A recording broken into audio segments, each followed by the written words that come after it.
Okay, so Justin Jefferson just signed what I think is the most staggering non-quarterback deal in NFL history. $35 million per year, $88.7 million in fully guaranteed money.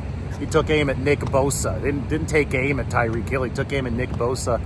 It's a full $36.9 million more guaranteed money than the previous high watermark at his position. So the natural question is, why didn't the 49ers get a deal done with Brandon Aiyuk sooner? Doesn't this put them in trouble? And guys, the simple answer is that it takes two parties to reach a deal on a contract.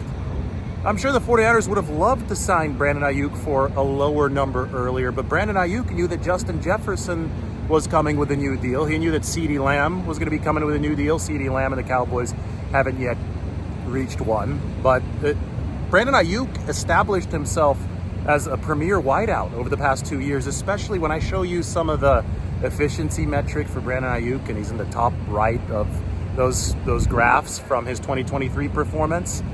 I mean, he deserves to be discussed in the same breath as a Justin Jefferson, as a CeeDee Lamb, as a Jamar Chase. Does that mean he's going to get the same money? No, but he had every right to not sign on the dotted line to whatever the 49ers have offered so far and wait to see how much Justin Jefferson would get.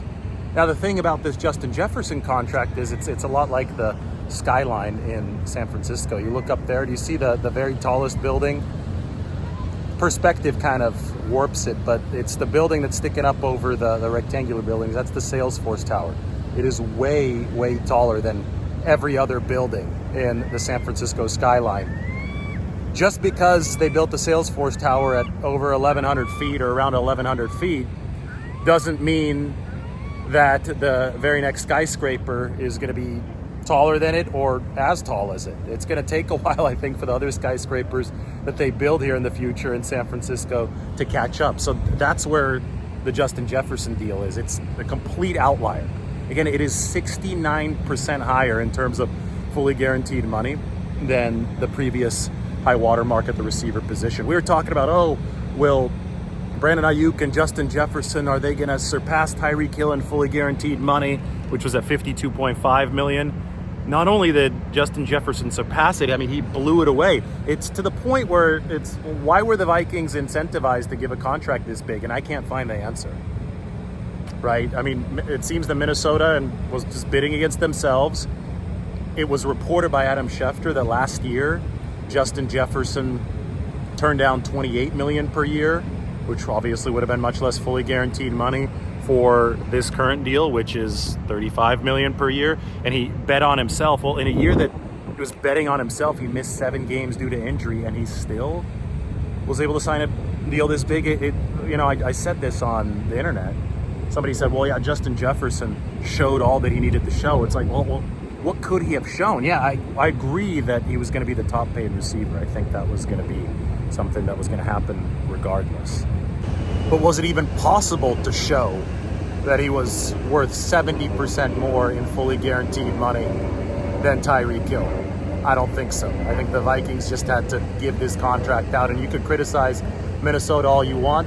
I'm sure there's some frustration from the camps of the 49ers, from the camps of the Dallas Cowboys regarding Brandon Aiyuk and CeeDee Lamb that Minnesota did go this big, because at the very best, if you're the 49ers and the Cowboys now, Brandon Aiyuk and CeeDee Lamb are going to be really frustrated. I'm sure Tyreek Hill's frustrated too, that he got surpassed by this much. But those guys are going to be frustrated because they're going to say, hey, Justin Jefferson got 70% more than the previous high water mark. How come you guys aren't paying us? And that leads us to what the 49ers and the Cowboys might do next. At the end of the day, they're still contractually in control here. At the end of the day, there still exists an anchor in negotiations for salaries like this. By the way, the ship is sailing. The Justin Jefferson ship has indeed sailed. Now we'll see when the Brandon Aiyuk ship sails, and we'll see how tall the skyscraper ends up being. But anyway, the contractual anchor here is the 5th-year option, right? Brandon Aiyuk is under contract already for the 49ers at $14.1 million in this 2024 season. CeeDee Lamb is already under contract for the Dallas Cowboys for this 2024 season at about $18 million. Justin Jefferson, he was in the same boat. He was in a 5th-year option. He was under contract for $19 million. The team had that anchor at its disposal. They could say, hey, we're not going to break the bank for you. The Vikings could have said this because we still have you under contractual control. For whatever reason, Minnesota completely ignored that and gave away this unprecedented deal. I mean, so huge. And they even went out, again, outside of their position. They targeted Nick Bosa's deal. Justin Jefferson did, at least, and the Vikings obliged. They targeted Nick Bosa's deal as the precedent to beat. Just because the Vikings did that doesn't mean that the 49ers and the Cowboys have to as well. But you could see that there would be annoyance in the 49ers and the Cowboys because if they decide to be more business savvy than the Vikings, it's at the very least going to really annoy Brandon Aiyuk and CeeDee Lamb because he sees what Justin Jefferson got. So in an unprecedented situation, it is really hard to gauge what a potential next move might be. The bottom line is that it takes two parties to sign on that dotted line for a contract to be reached. And very obviously, Brandon Aiyuk did not want to sign for Justin Jefferson. And now we wait to see if this is a true outlier, if this does pop that receiver bubble. The bubble, again, been getting bigger and bigger. We'd seen it fill in, right, with receivers 7 through 15 signing for fairly big money, really solidifying the top 15 at the position. But we hadn't seen the top truly raise in terms of fully guaranteed money until now with Justin Jefferson. And normally when you see the precedent increase at the top of a market, you'll see the next contract come close or maybe even surpass it. But that's in a normal climate. That's when the raises are incremental. This wasn't very incremental. This was an explosion. This might have popped the bubble. It went from, again, $52.5 million to $88.7 million for Justin Jefferson. Because of that, you have to wonder how the 49ers, the Cowboys, and the Bengals with Jamar Chase are going to react. Are they going to hold firm and say, we've got these guys under contract?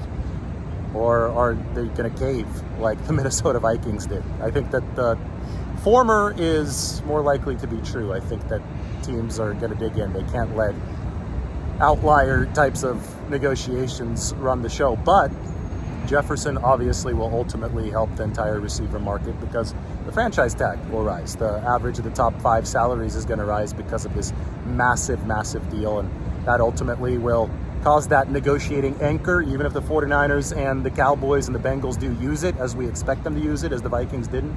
Even if they use that negotiating anchor, it's going to become significantly lighter. Mandatory minicamp is tomorrow. We'll see if we see Brandon Aiyuk at the facility. The 49ers are revving their engines.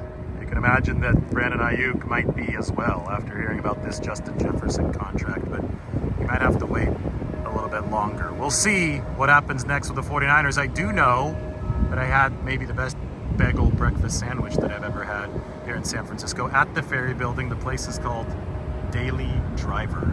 I think they have a couple other locations. My first time trying them definitely was worth it. We'll see if Justin Jefferson's contract ends up being worth it for the Minnesota Vikings.